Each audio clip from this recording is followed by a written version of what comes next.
Alors aujourd'hui, on se retrouve pour un tutoriel Capture One Pro 21, juste après le générique. Bonjour à toutes et à tous, mon nom est Eddie Kinol. Si vous débarquez pour la première fois sur ma chaîne YouTube, je vous souhaite la bienvenue. Ici, on parle de post-production traditionnelle et créative sur les logiciels de post-production.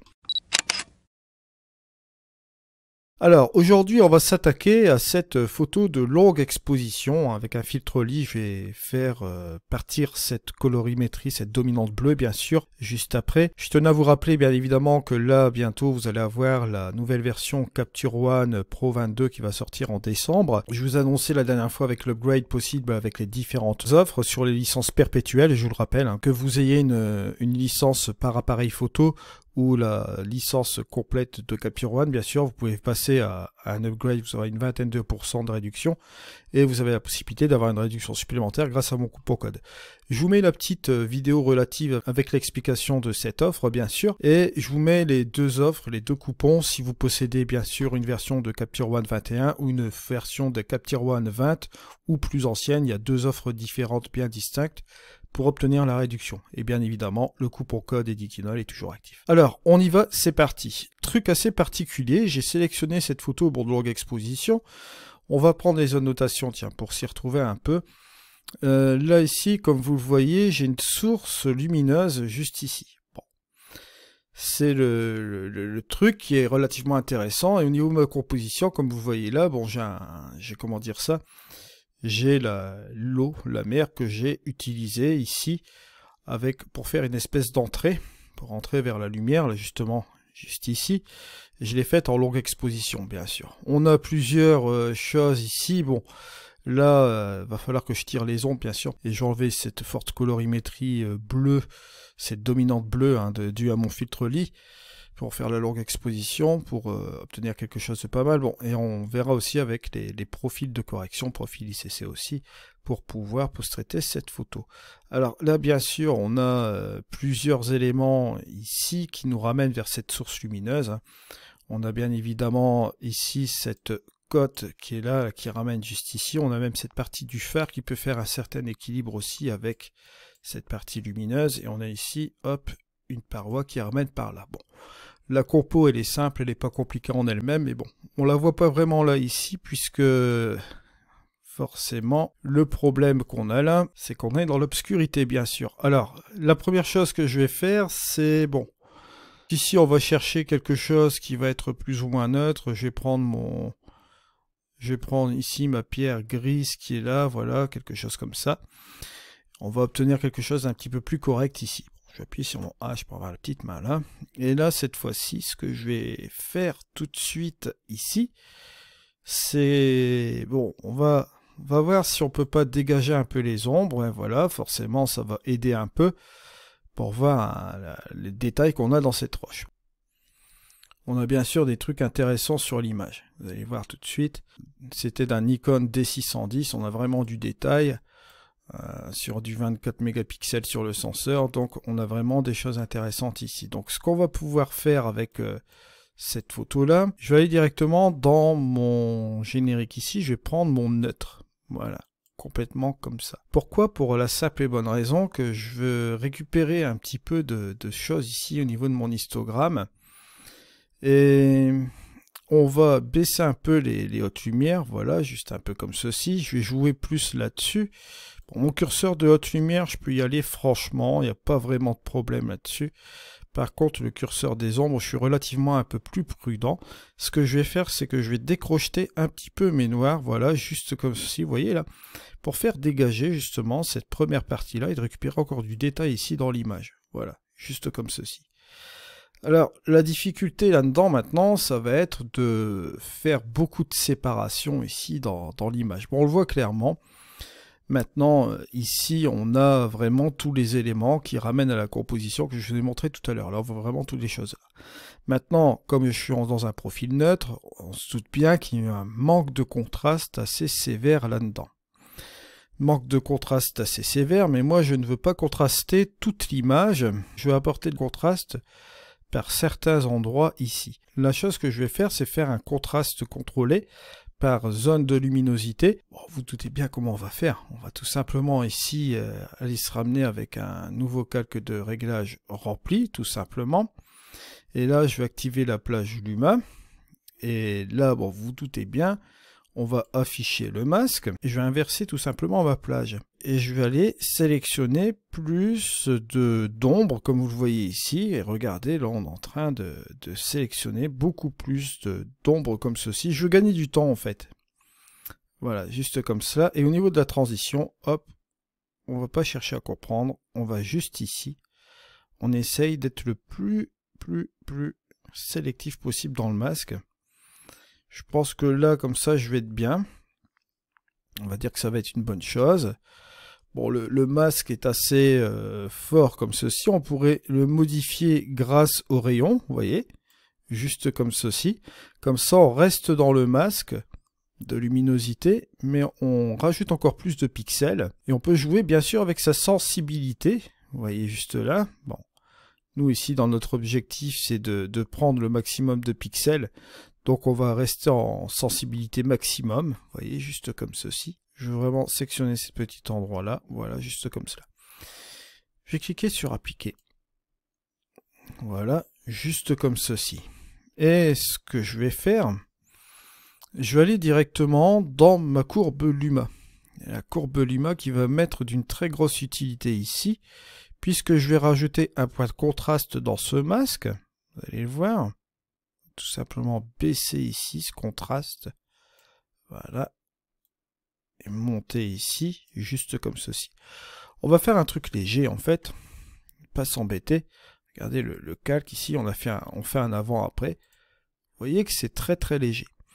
J'applique un contraste léger pour la simple et bonne raison que là, je vais utiliser ce qu'on appelle le Dodge and Burn sur l'image, puisque là, vous voyez, il y a beaucoup d'éléments de roche. Et c'est ce qui va me permettre un peu de jouer avec le relief, parce que ça sert à ça aussi, comment dirais-je, le Dodge and Burn, c'est pour donner un petit peu de relief. Et on va s'amuser un petit peu justement avec nos pinceaux, les styles de pinceaux, justement juste ici. Bon, je vais aller voir un peu ce que j'ai dans l'amélioration, d'accord, ou plutôt la lumière et le contraste. Voilà, c'est plus ça dedans. On a le Dodge and Burn, et ça, c'est un truc intéressant. Dodge and Burn, on va prendre plutôt le Dodge pour un peu rajouter de lumière dans certaines zones, d'accord. Et là, c'est parti. Hein.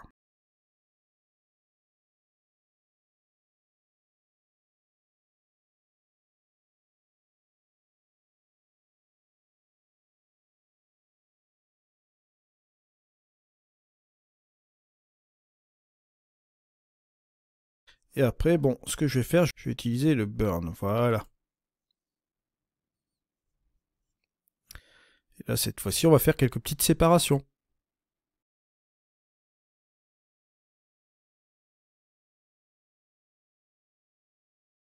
Vous voyez, rien qu'avec ces deux choses, ici le burn, bon, on voit la différence quand même. Hein, vous voyez, quand on l'applique, ça assoit ici sur la pierre. C'est même le dodge. Bon, vous regardez, je vais enlever les deux trucs, vous allez comprendre pourquoi. Boum et boum. Et vous voyez, je le rajoute. Hop et hop. Ça nous fait nos petites différences. Vous voyez. Et ici, ce qu'on peut faire, c'est rajouter un nouveau calque de réglage rempli.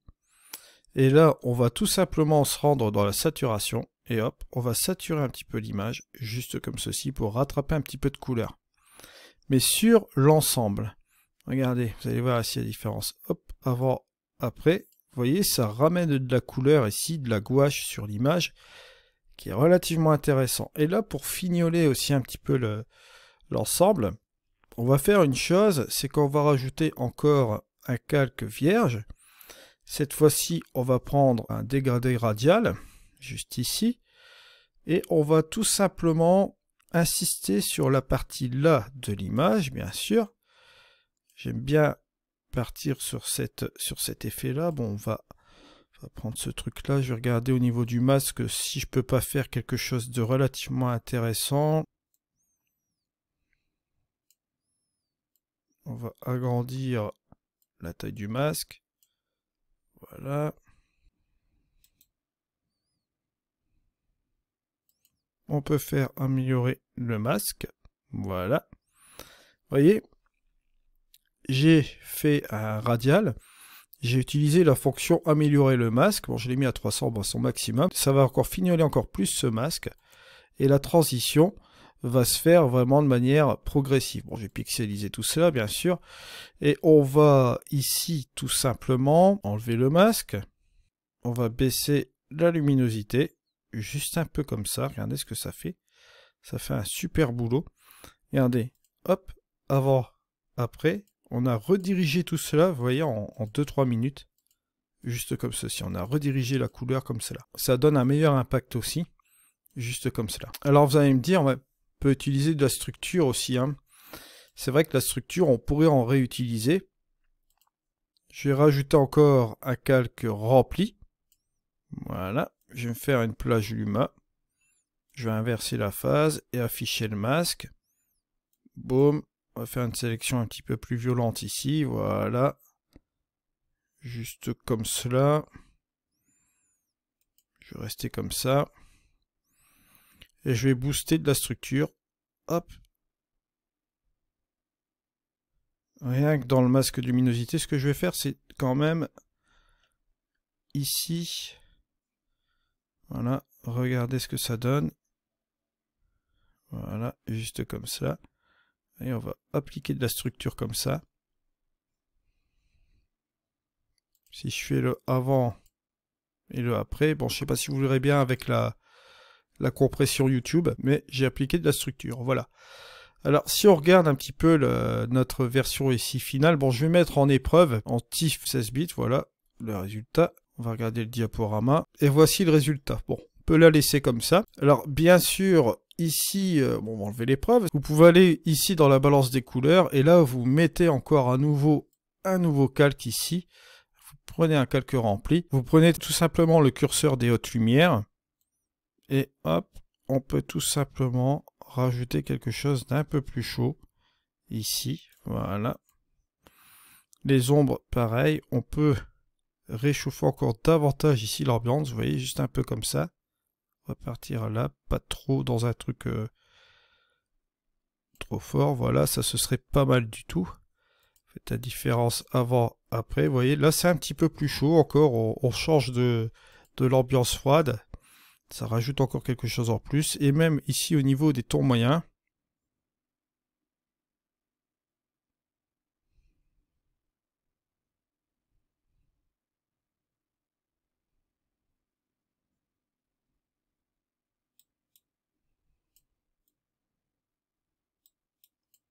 On peut repartir sur quelque chose un peu comme ça. Voilà. Avant, après, vous voyez, là c'est un peu plus chaud. C'est même encore mieux comme ça, je trouve. Et éventuellement, bon là, c'est un petit peu la petite sensation finale que je vois ici sur la photo. Bon, allez, on va refaire un cadrage en 16/9, bien sûr. Mais là, hop, je vais rediriger l'ensemble ici un peu comme ça. Je vais couper.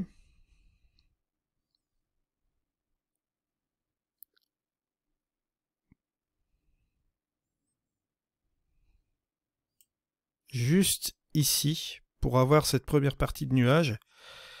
Et on va regarder un petit peu ce que ça donne. Voilà, on a ce résultat là.